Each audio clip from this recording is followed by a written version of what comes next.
भीष्म चुप रहे और कुछ क्षण बाद बोले कि पुत्र, युधिष्ठिर का राज्याभिषेक करा चुके केशव, उनका ध्यान रखना।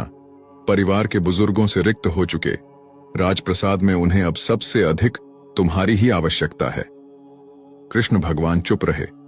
भीष्म पितामह ने पुनः कहा कि कुछ पूछूं केशव, बड़े अच्छे समय से आए हो। संभवतः धरा छोड़ने के पूर्व मेरे अनेक भ्रम समाप्त हो जाएं। कृष्ण बोले, कहिए ना पितामह, एक बात बताओ प्रभु, तुम तो ईश्वर हो ना? कृष्ण ने बीच में ही टोका, नहीं पितामह, मैं ईश्वर नहीं, मैं तो आपका पौत्र हूं पितामह, ईश्वर नहीं हूं। भीष्म उस घोर पीड़ा में भी ठट्ठा के हंस पड़े और बोले कि अपने जीवन का स्वयं कभी आकलन नहीं कर पाया कृष्ण, सो नहीं जानता कि अच्छा रहा या बुरा, पर अब तो इस धरा से जा रहा हूं कन्हैया, अब तो ठगना छोड़ दे रे। कृष्ण जाने क्यों भीष्म के पास सरक आए और उनका हाथ पकड़कर बोले, कहिए पितामह। भीष्म बोले कि एक बात बताओ कन्हैया, इस युद्ध में जो हुआ वो ठीक था क्या? भगवान कृष्ण ने कहा, किसकी ओर से पितामह? भीष्म बोले कि पांडवों की ओर से।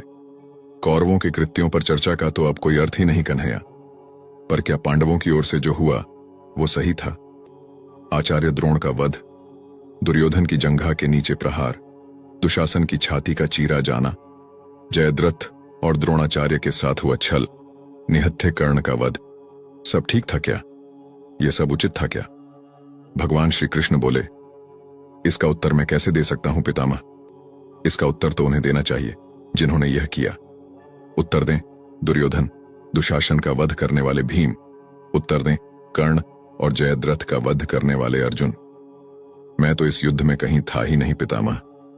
पितामह बोले कि अभी भी छलना नहीं छोड़ोगे कृष्ण?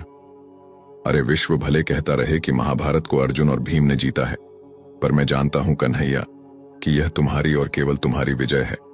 मैं तो उत्तर तुम्ही से पूछूंगा कृष्ण।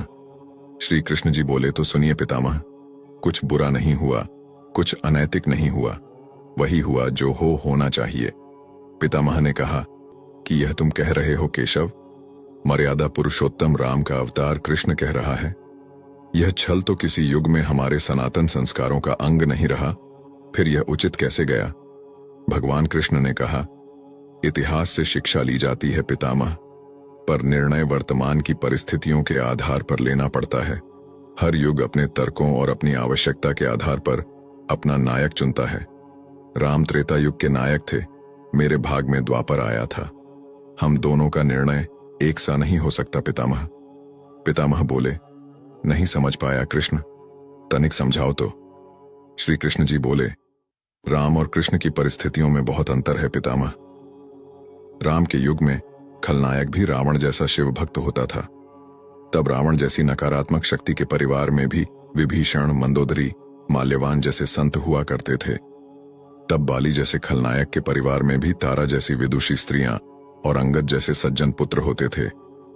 उस युग में खलनायक भी धर्म का ज्ञान रखता था, इसीलिए राम ने उनके साथ कहीं छल नहीं किया। किंतु मेरे युग के भाग में कंस, जरासंध, दुर्योधन, दुशासन, शकुनी, जयद्रथ जैसे घोर पापी आए हैं। उनकी समाप्ति के लिए हर छल उचित है पितामह। पाप का अंत आवश्यक है पितामह, वह चाहे जिस विधि से हो। पितामह बोले, तो क्या तुम्हारे इन निर्णयों से गलत परंपराएं नहीं प्रारंभ होंगी केशव? क्या भविष्य तुम्हारे इन छल्लों का अनुसरण नहीं करेगा, और यदि करेगा तो क्या यह उचित होगा? श्री कृष्ण बोले, भविष्य तो इससे भी अधिक नकारात्मक आ रहा है पितामह। कलयुग में तो इतने से भी काम नहीं चलेगा। वहां मनुष्य को कृष्ण से भी अधिक कठोर होना होगा, नहीं तो धर्म समाप्त हो जाएगा। जब क्रूर और अनैतिक शक्तियां सत्य एवं धर्म का समूल नाश करने के लिए आक्रमण कर रही हों, तो नैतिकता अर्थहीन हो जाती है पितामह। तब महत्वपूर्ण होती है धर्म की विजय, केवल धर्म की विजय। भविष्य को यह सीखना ही होगा पितामह। पितामह बोले, क्या धर्म का भी नाश हो सकता है केशव? और यदि धर्म का नाश होना ही है, तो क्या मनुष्य इसे रोक सकता है? सब कुछ ईश्वर के भरोसे छोड़कर बैठना मूर्खता होती है पितामह। जय श्री राम। हर हर महादेव।